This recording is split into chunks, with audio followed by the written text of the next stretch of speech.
Good evening. Here we are again at the Orange County Convention Center in Orlando, and we're about to talk about a very important subject.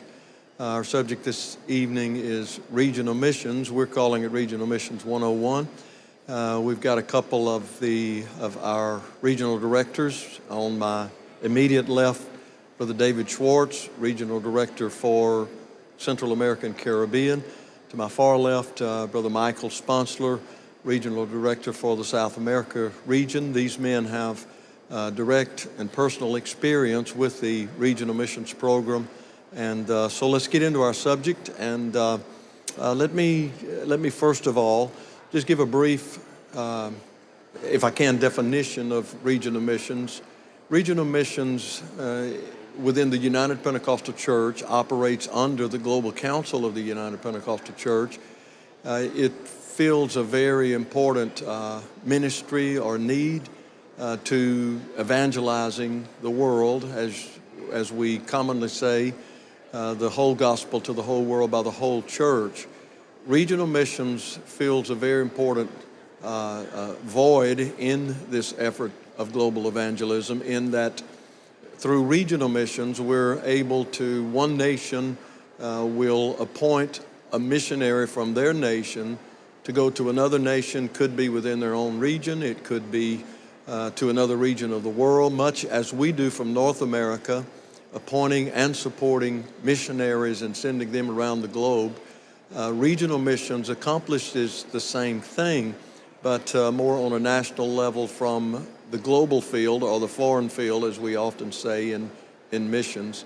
And so let's talk about regional missions a bit. I'm going to ask a couple of questions to Brother Schwartz and Brother Sponsler. As I said, both of these men have personal experience and knowledge of the regional missions program. There is a cooperative effort between the Africa region, South America region, Central American Caribbean region, with this regional missions effort. And so let me go first of all to Brother Schwartz. Brother Schwartz previously served as the regional director for two regions, Central America and combined with the South American region. And I want to go to him and just let him talk to us a little bit about regional missions. What is it? How does it function? How did you see regional missions in this whole thing of global evangelism? Brother Schwartz? Thank you, Brother Adams. It's a great privilege to get to be able to be a part of this broadcast today. And yes, regional missions, I look at it as a very vital thing to missions as we know missions. In Central America, we've have a regional missionary that's been appointed from one of the Central American countries to another Central American country. We've had others in the past, but we have one that's functioning right now, and it's tremendous what he's done. He actually is what we call the assistant superintendent to the work, and so he's played a vital part, especially in one of our countries where we do not have a resident missionary present at the moment. And then we also, as you well know, have one that has been appointed, and we're working on the funding to get them from Jamaica to go to Tanzania. And, of course, there's a journey in all of that, trying to get all those things together. But it does look like that's going to really happen here in the next few weeks. We're trusting the Lord that it will. But I would say one of the good things, and probably one of the reasons why that we promote this and want to work with this, is because regional missionaries, their budget, of course, is much less than a North American appointed missionary, but they can end up doing as much work or more, so they're a little more limited maybe in some ways. But this is a vital thing, because we're finding out that we can put some of these people, they're qualified men and women, they have ministry experience, and they go into these countries and they have the burden and the passion, and they just take off and they start working, start raising up churches, and we try to help them and support them as much as we possibly can. And it's just really been a great journey. As in anything, sometimes it doesn't work. And so we just have to make the adjustments and carry on. But we can truthfully say there's souls being saved. There's people being reached. There's people being trained through the regional missionary program. And that, of course, makes it very, very, very vital and important. Thank you very much, and that's so true. I've learned personally with our regional missionaries, Brother Sponsor, and I'm going to come your way with a question in just a minute. One thing that I have been so impressed with the regional missionaries that we have in the Africa region, presently 5 coming from Brazil and South America and 1 on the way from Jamaica. These men and women are highly, highly qualified. They are typically, quite often, they've served in national leadership positions. They are very highly respected and men and women of integrity, godly character, and they are the cream of the crop. And these national churches end up sending their best to help evangelize the world. There's a lot of advantages in regional missions that I could talk about, but just a couple of those advantages: language, for example, culture, and many other things. But I want to emphasize that these men and women are highly qualified, and they come and add a dimension to the work of reaching nations that is very, very important. Brother Sponsler, working in South America, of course, you and your wife have been there for many years as missionaries. Now you're the regional director. You've got personal knowledge of the role that the United Pentecostal Church of Brazil has played, continues to play in reaching especially the Portuguese-speaking world. Former missionary there, Brother Benny DeMerchant and his wife, what a legend they are, and what an impact they have made and continue to make in global evangelism. Could you just talk about that, and as well the regional missions program, especially from the nation of Brazil? Brother Sponsler, thank you. Thank you, Brother Adams, for the opportunity. And you are correct. Brazil is one of the, next to the United States, Canada has actually sent out more missionaries than any other nation in the world. And we can go back to its roots, to a vision that Brother Benny DeMerchant had, longtime missionary. Of course, he's famous for the float plane and flying through the Amazon. And I just recently was at one of their national conferences, and one of their national board members said, we actually attribute 600 churches directly to Brother Benny DeMerchant starting and sending people. But Brother DeMerchant's vision was not just his particular local area. He wanted to see the gospel reach every Portuguese-speaking language as possible. And so actually he probably was, for Brazil, the founder of this concept and this vision, reaching out. Currently, Brazil has 7 regional missionaries out around the world, some in Africa, also in Europe. And they were just talking about the possibility of being able to raise funds to send even more that are interested. So we're really excited.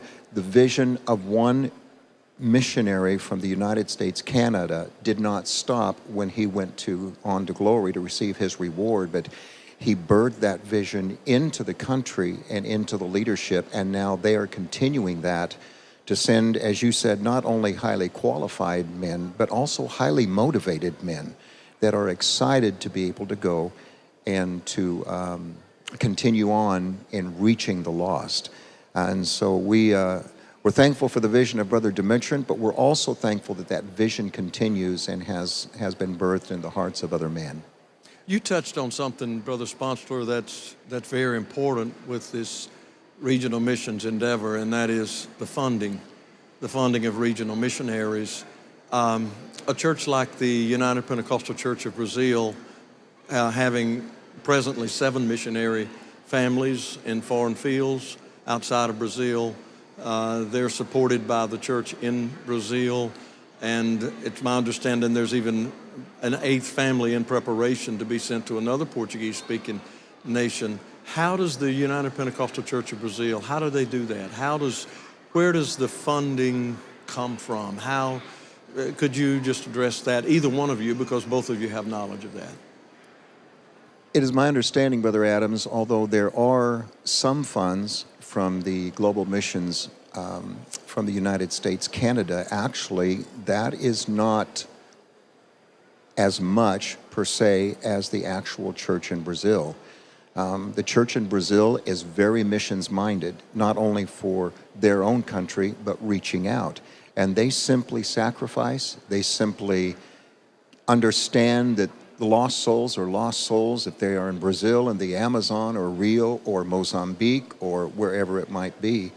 And so they themselves have a tremendous missions program and a tremendous missions director, Brother Adino, who he's a pit bull when it comes to raising up the funds. And Brazil is just vision-minded. It's in their hearts, it's in the church, it's in the culture.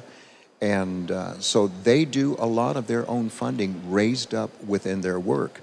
Of course, it doesn't necessarily match what perhaps could come from the United States. But on the other hand, what they do raise, it's enabled to send and support 7 families. And I think that's a tremendous accomplishment coming from a national church. Absolutely.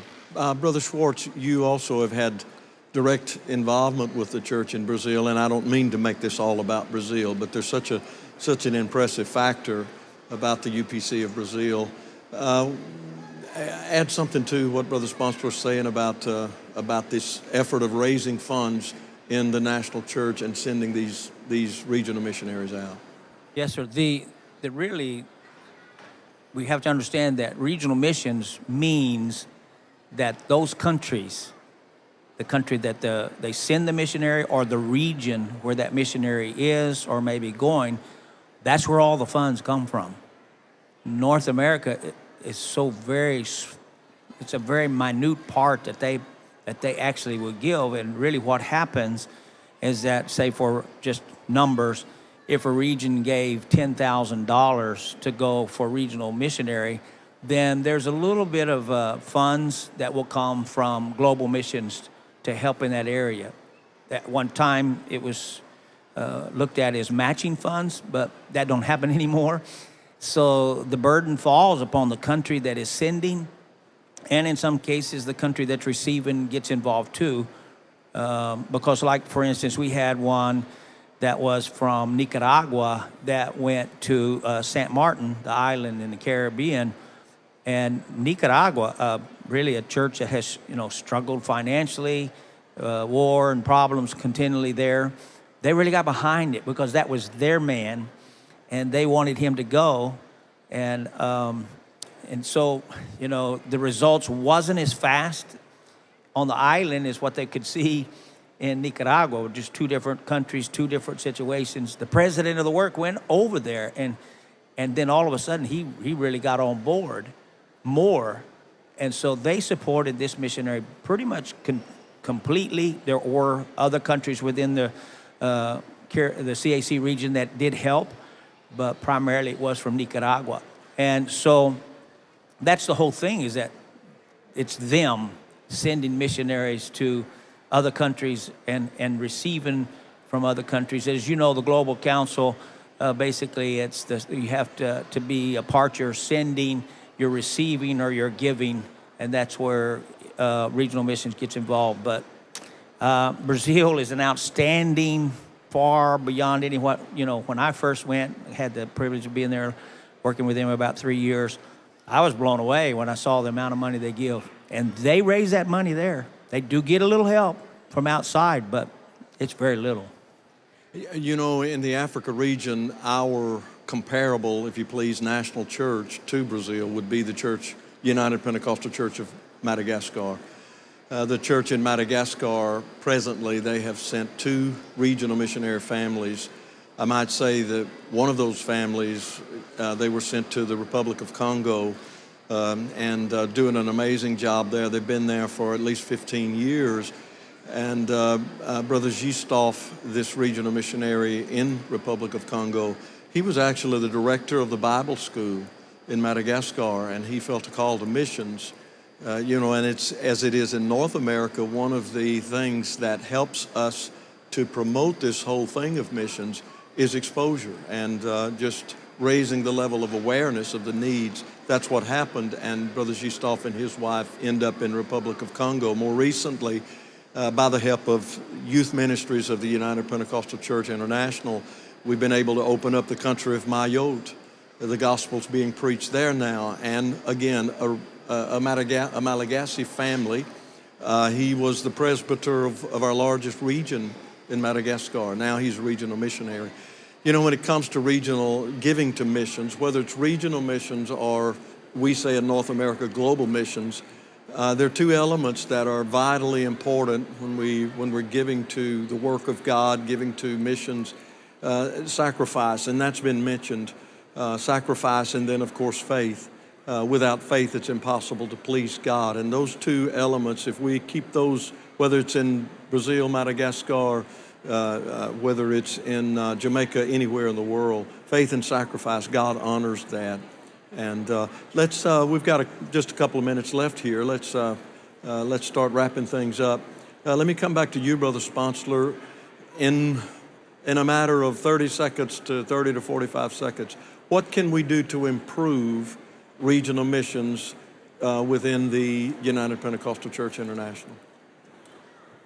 Thank you, Brother Adams. I think in a lot of ways, we need to be able to promote this. Regional missions, I really think, is such an incredible opportunity, especially because nationals can oftentimes get into places that we as North Americans can't get into. For example, there's one country in South America right now I cannot get into because I am a North American, but there are nationals that can go in and they can do that. If we can pray, desperately we need prayer to cover those missionaries, but even if there are those that could help give to help send them, I think it would be a huge blessing. And the more we can send out, the more we're going to get the gospel into areas that perhaps we could not otherwise get the gospel to. And that's what it's all about, is the souls. Indeed, that is what it's all about, and that is reaching souls. In fact, that's the theme of our Global Missions Service on Tuesday night, and that's souls. Brother Schwartz, the last word for you. What can we do from North America? What could we do? And I know this is unscripted, but what can we do from North America to help to promote, to help to progress, move forward the regional missions program? Thank you. Yeah, that's a good question. The thing that's important, I think, is what he mentioned, Brother Sponsor mentioned, is that we need more exposure and more people being made aware of regional missions, what it is, what it does, the benefits of having it. When I went to be a missionary, basically at that point in time, they were saying, you know, you need to go and work yourself out of a job. That's not so much true, maybe anymore. What it is we go and we continue whatever, even if a work becomes nationalized. These regional missionaries, they come alongside of national works, and they come alongside the missionaries. So we've got to get it out, the value and the importance of them here in North America. There's some restrictions on raising funds, but maybe we can see that changed in the future. And because there's a whole lot of work that can be done through nationals. As he mentioned, they go places we can't go. Sometimes they go into a country, one, without saying anything about who it is, where it's at. When he went from a country in South America to another country in South America, he's done more in 2 years than the national work had done in quite some time. That's a very important point. And just to close out, it is true that these regional missionaries, in a lot of respects, they can accomplish much more in a shorter period of time, even with less finances. And we're not trying to minimize the importance of finances, but very effective with their ministry, their calling, and just rock solid when it comes to doctrine and our lifestyle. And thank God for this regional missions program. Thank you all for helping us with this, and we look forward to seeing you again. God bless you. In Jesus' name.